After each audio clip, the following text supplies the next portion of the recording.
একদিন হযরত মুহাম্মদ সাল্লাল্লাহু আলাইহি সাল্লাম মসজিদে নববীর বারান্দায় বসে সাহাবীদের কোরআনের শিক্ষা দিচ্ছিলেন। এমন সময় হযরত হুসাইন রাদিয়াল্লাহু তাআলা আনহু সেখানে এসে উপস্থিত হলো। হযরত আবু বকর সিদ্দিক রাদিয়াল্লাহু তাআলা আনহু, যিনি সে সময় হযরত হুযায়ফা রাদিয়াল্লাহু তাআলা আনহুর কাছে বসেছিলেন, তিনি দেখলেন যে হযরত হুসাইন রাদিয়াল্লাহু তাআলা আনহু সরাসরি রাসূল সাল্লাল্লাহু আলাইহি সাল্লামের দিকে এগিয়ে যাচ্ছেন। আবু বকর সিদ্দিক রাদিয়াল্লাহু তাআলা আনহু হুযায়ফা রাদিয়াল্লাহু তাআলা আনহুকে লক্ষ্য করে বললেন, হে হুযায়ফা, যদি হুসাইন এখন তার নানার কাছে পৌঁছে যায় তাহলে আল্লাহর রাসূল তার দিকে মনোযোগ দিবেন এবং তার সাথে খেলতে শুরু করবেন। এতে আমরা সবাই রাসূল সাল্লাল্লাহু আলাইহি সাল্লামের বরকতময় কথা এবং কোরআনের শিক্ষা থেকে বঞ্চিত হব। তাই তিনি হুযায়ফা রাদিয়াল্লাহু তাআলা আনহুকে অনুরোধ করে বললেন হুসাইনকে থামানোর জন্য।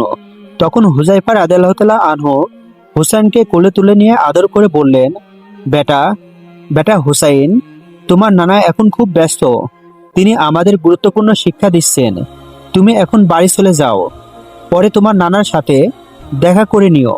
হুযায়ফা রাদিয়াল্লাহু তাআলা আনহুর কথা শুনে হযরত হুসাইন রাদিয়াল্লাহু তাআলা আনহু বলতে লাগলেন, তোমরা আমার নানার কথা শুনছো, কারণ তোমরা জানো যে তিনি আল্লাহর নবী, কিন্তু আমি তো তারই নাতি। তবুও তোমরা আমাকে আমার নানার কাছে যেতে দিচ্ছ না। আমি কি আমার নানার সাথে দেখা করার যোগ্য নয়? তোমরা কি মনে করছো যে আমি তার চেয়ে কোনো অংশে কম? আমি কখনোই তার থেকে কোনো অংশে কম নই। হুসেন রাদিয়াল্লাহু তাআলা আনহুর এই কথাগুলো হযরত আলী রাদিয়াল্লাহু তাআলা আনহুর কানে পৌঁছালো। তখন তিনি অত্যন্ত রেগে গেলেন। তিনি অবিলম্ব না করে হুযায়ফা রাদিয়াল্লাহু তাআলা আনহুর কোল থেকে হুসাইনকে নিজের কোলে তুলে নিলেন এবং রাগের সাথে বললেন, হে হুসাইন, তুমি কি বাজে কথা বলছো? তুমি কি জানো না যে তিনি রাসূলে আকরাম রাহমাতুল্লাহ আলামিন, তার মাধ্যমেই এই পুরো সৃষ্টিজগৎ সৃষ্টি হয়েছে। তার মর্যাদা ও সম্মানের সাথে কারো তুলনা করা যায় না। আর তুমি আমার সন্তান হয়ে রাসূল সাল্লাল্লাহু আলাইহি সাল্লামের সম্মানে এমন বেয়াদবিমূলক কথা বলছো? হযরত আলী রাদিয়াল্লাহু তাআলা আনহুর এই কঠোর কথাগুলো শুনে হুসেন রাদিয়াল্লাহু তাআলা আনহু আরো কিছু বলতে চাইলেন, কিন্তু হযরত আলী রাদিয়াল্লাহু তাআলা আনহু তাকে আর সুযোগ দিলেন না। তিনি তার দুই হাত দিয়ে হুসেনের মুখ চেপে ধরলেন, এত জোরে চাপলেন যে হুসেন রাদিয়াল্লাহু তাআলা আনহুর দাঁতের মধ্যে আঘাত লাগলো এবং তার মুখ থেকে রক্ত বের হতে লাগলো। যখন হুসেন রাদিয়াল্লাহু তাআলা আনহুর মুখ থেকে রক্ত বের হতে শুরু করলো, তখন তিনি ব্যথায় চিৎকার করে বলতে লাগলেন, হে আমার নানার সাহাবীরা, তোমরা আমাকে আমার নানার কাছে যেতে দিচ্ছ না কেন? তোমরা যার বাণী শুনছো, আমি সেই রাসূলের থেকে কোনো অংশে কম নই। আমি হুসাইন বলছি যে আমি সেই রাসূলের চেয়ে কয়েক গুণ শ্রেষ্ঠ। এই কথা শুনে হযরত উমর ফারুক রাদিয়াল্লাহু তাআলা আনহু তলোয়ার বের করে দাঁড়িয়ে গেলেন। তিনি হযরত আলী রাদিয়াল্লাহু তাআলা আনহুকে উদ্দেশ্য করে বললেন, হে আলী, তোমার ছেলে হুসাইন রাসূলের সম্মানে বেয়াদবিমূলক কথা কিভাবে বলছে? যদি আমার ছেলে আব্দুল্লাহর মুখ থেকে এমন একটি শব্দ বের হতো, তাহলে আমি তাকে তখনই টুকরো টুকরো করে ফেলতাম। হযরত উমর ফারুক রাদিয়াল্লাহু তাআলা আনহুর মুখে এই কথা শুনে হযরত আলী রাদিয়াল্লাহু তাআলা আনহু হুসাইনকে নিয়ে মসজিদে নববী থেকে বের হতে লাগলেন। ঠিক এমন সময় অন্য দিক থেকে রাসূলে আকরাম সাল্লাল্লাহু আলাইহি সাল্লামের সুমধুর কণ্ঠস্বর ভেসে আসলো, হে আলী, আমার কলিজার টুকরা, আমার নাতিকে আমার কাছে আসতে দাও। হযরত আলী রাদিয়াল্লাহু তাআলা আনহু যখন রাসূল সাল্লাল্লাহু আলাইহি সাল্লামের আওয়াজ শুনলেন, তখন তিনি হুসাইনকে নিজের কোল থেকে ছেড়ে দিলেন। যখনই হুসেন রাদিয়াল্লাহু তাআলা আনহু স্বাধীনতা পেলেন, তিনি দৌড়ে গিয়ে তার নানার কোলে উঠে বসলেন। তারপর রাসূল সাল্লাল্লাহু আলাইহি সাল্লামের কপাল ও গালে চুমু খেতে খেতে বলতে লাগলেন, ও আমার প্রিয় নানা, আমি তো শুধু আপনার কাছে আসতে চেয়েছিলাম, কিন্তু আপনার একজন সাহাবী হুযায়ফা আমাকে আপনার কাছে আসতে দিলেন না।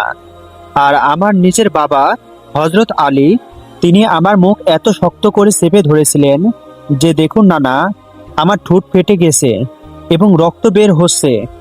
এই রাগ ও ব্যথায় আমার মুখ থেকে বেরিয়ে গিয়েছিল যে আমি সেই নবীর চেয়ে কোনো অংশেই কম নয়, বরং সবার চেয়ে শ্রেষ্ঠ।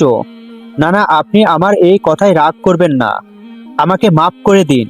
হুসেনের মুখে এই কথা শুনে রাসূলে আকরাম সাল্লাল্লাহু আলাইহি সাল্লাম হাসতে হাসতে বললেন, হে আমার নাতি, আমি তোমার কথাই কিছু মনে করিনি এবং আমি তোমাকে মাফ করে দিয়েছি। হঠাৎ করে হযরত উমর ফারুক রাদিয়াল্লাহু তাআলা আনহু দাঁড়িয়ে গেলেন এবং আবেদন করলেন, ইয়া রাসূলুল্লাহ, আপনি হুসাইনকে জিজ্ঞাসা করুন যে তিনি কেন বললেন তিনি আপনার চেয়ে কয়েক গুণ শ্রেষ্ঠ এবং আপনার থেকে কোনো অংশে কম নন। আমরা সমস্ত সাহাবীরা জানতে চাই যে এই কথা তার মনে কিভাবে এলো। হযরত উমর রাদিয়াল্লাহু তাআলা আনহুর এই কথা শুনে রাসূল সাল্লাল্লাহু আলাইহি সাল্লাম হুসাইন রাদিয়াল্লাহু তাআলা আনহুকে বললেন, হে হুসাইন, তুমি তো এমন কোনো কথা এমনিতে বলো না, অবশ্যই এর পিছনে কোনো রহস্য আছে। তুমি কেন বললে যে আমি রাসূলের চেয়ে কয়েক গুণ শ্রেষ্ঠ এবং তার থেকে কোনো অংশে কম নয়? আমার সাহাবীরাও এই কথা জানতে চায়। হুসাইন রাদিয়াল্লাহু তাআলা আনহু রাসূল সাল্লাল্লাহু আলাইহি সাল্লামের কথা শুনে আবেদন করলেন, নানা যান, যখন আপনার সাহাবীরা জানতে চান তখন আমি বলছি। আচ্ছা নানা, আপনি বলুন তো আপনার বাবার নাম কি? হুসেন রাদিয়াল্লাহু তাআলা আনহু এই প্রশ্নের জবাবে রাসূল সাল্লাল্লাহু আলাইহি সাল্লাম বললেন, আমার বাবার নাম আব্দুল্লাহ। তখন হুসেন রাদিয়াল্লাহু তাআলা আনহু বললেন, তো নানা যান, আপনার বাবা আব্দুল্লাহ কি জান্নাতে যাবেন? রাসূল সাল্লাল্লাহু আলাইহি সাল্লাম জবাব দিলেন, আমি রাসূল হয়েও নিশ্চিতভাবে বলতে পারছি না যে আমার বাবা জান্নাতে যাবেন কিনা। হ্যাঁ, আল্লাহ চাইলে তাকে জান্নাত দান করতে পারেন এবং চাইলে নাও করতে পারেন। রাসূল সাল্লাল্লাহু আলাইহি সাল্লামের এই কথাগুলো হুসাইন রাদিয়াল্লাহু তাআলা আনহু খুব মনোযোগ দিয়ে শুনলেন। অতঃপর পুনরায় রাসূল সাল্লাল্লাহু আলাইহি সাল্লামকে তিনি বললেন, নানা যান, তাহলে এখন বলুন আমার বাবার নাম কি? রাসূল সাল্লাল্লাহু আলাইহি সাল্লাম বললেন, তোমার বাবার নাম হযরত আলী। হযরত হুসাইন রাদিয়াল্লাহু তাআলা আনহু আবারও জিজ্ঞাসা করলেন, নানা যান, আমার বাবা কি জান্নাতে যাবেন? রাসূল সাল্লাল্লাহু আলাইহি সাল্লাম বললেন, হ্যাঁ, তোমার বাবা অবশ্যই জান্নাতে যাবেন। তোমার বাবা দুনিয়াতে থেকেই জান্নাতের সুসংবাদ পেয়েছেন। তিনি আশারায়ে মুবাশশারায় অন্তর্ভুক্ত হয়েছেন।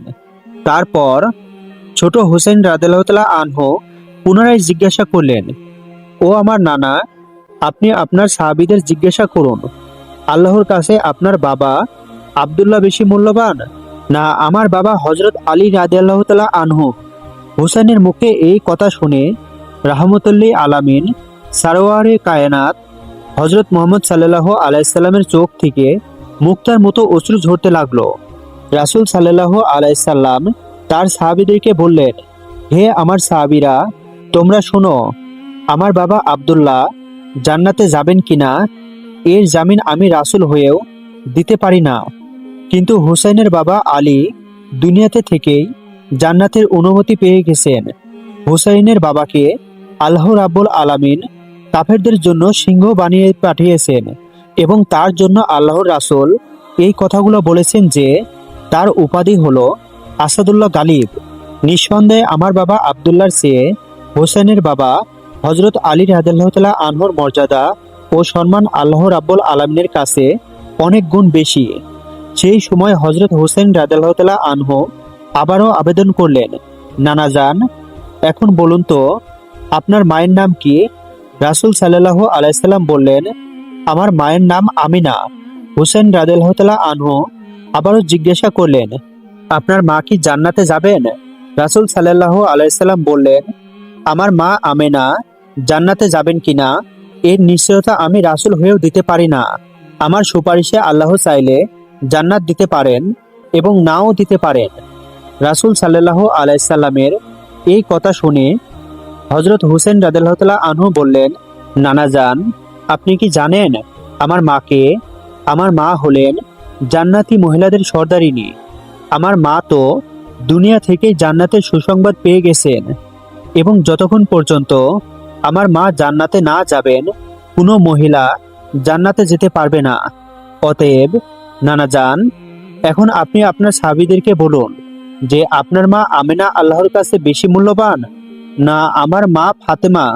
হুসাইনের এই কথা শুনে রাসূল সাল্লাল্লাহু আলাইহি সাল্লামের চোখ থেকে অশ্রু ঝরছিল এবং তার দাড়ি মোবারক ভিজে যাচ্ছিল।